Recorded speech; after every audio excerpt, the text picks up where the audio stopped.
Accueille ce matin une clientèle particulière. Les élus du peuple sont à l'honneur. Ils embarquent à bord du train express régional, direction Diamniadio. Arrivés à la gare de Colobane, première halte.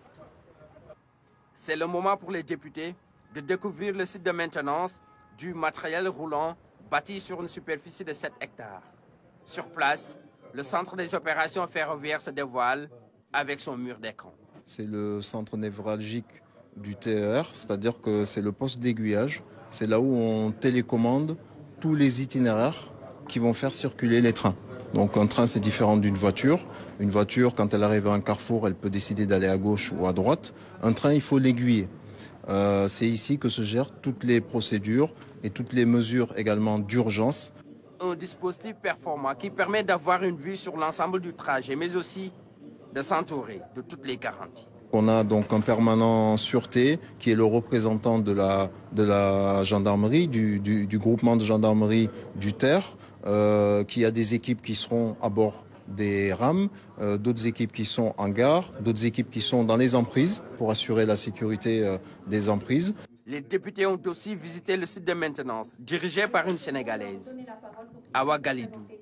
Cette dame a capitalisé des années d'expérience dans le domaine avant de revenir au Sénégal. Les premiers recrues CETER, ce sont 11 mainteneurs qu'on a recrutés ici, qui sortent du G15, de Delafosse. On les a envoyés en France pendant 6 mois pour faire du vie ma vie, parce qu'il faut pratiquer pour faire de la maintenance. Et voici la salle de simulation. Il en existe 2 dans ce centre. Ici, on y trouve aussi une jeune dame, Abibatou Touré. Un matériel qui permet aux conducteurs de train d'être mieux outillés. Une visite fructueuse qui a permis aux députés d'avoir une idée plus claire du projet. Une appréciation positive de ce que j'ai vu. Nous sommes partis de la grande gare. On a atteint Diamniadio en presque 10 ou 15 minutes. Bon, c'est quelque chose quand même, c'est un progrès. Une chose qui peut vraiment servir à la banlieue, vu le flux de personnes qui partent de la banlieue pour rejoindre Dakar, pour leur petit commerce. C'est une bonne chose.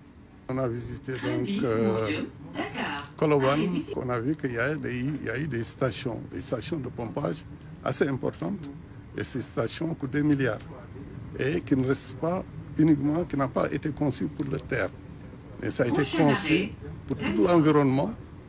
Et maintenant, tout l'eau est captée pour pouvoir donc le déverser vers la mer. Cette visite a aussi permis aux élus du peuple d'être édifiés sur le nombre de jeunes Sénégalais recrutés dans le cadre de ce projet. Plus de 950 jeunes, presque 1000 jeunes ont été recrutés. La moyenne d'âge, 34 ans. On a recruté les premiers, quand même, maintenanciers.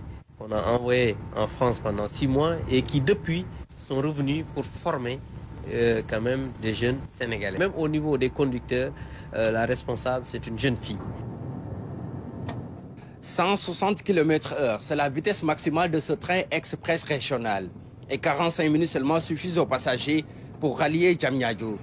Le train va convoyer jusqu'à 115 000 personnes par jour. Suffisant pour dire que lorsque la vision est claire et que le travail est bien fait, le résultat ne peut être que positif.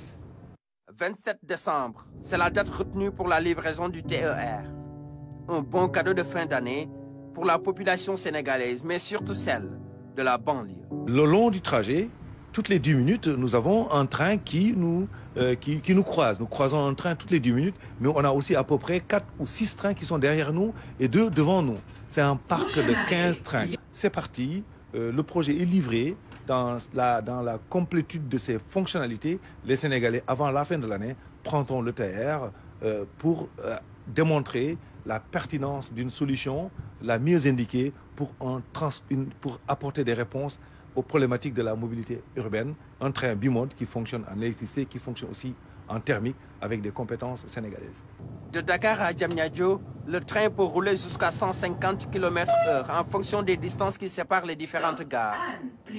À bord, le passager a droit à toutes les commodités, sans compter un gain de temps énorme, 22 minutes sur une distance de 36 km.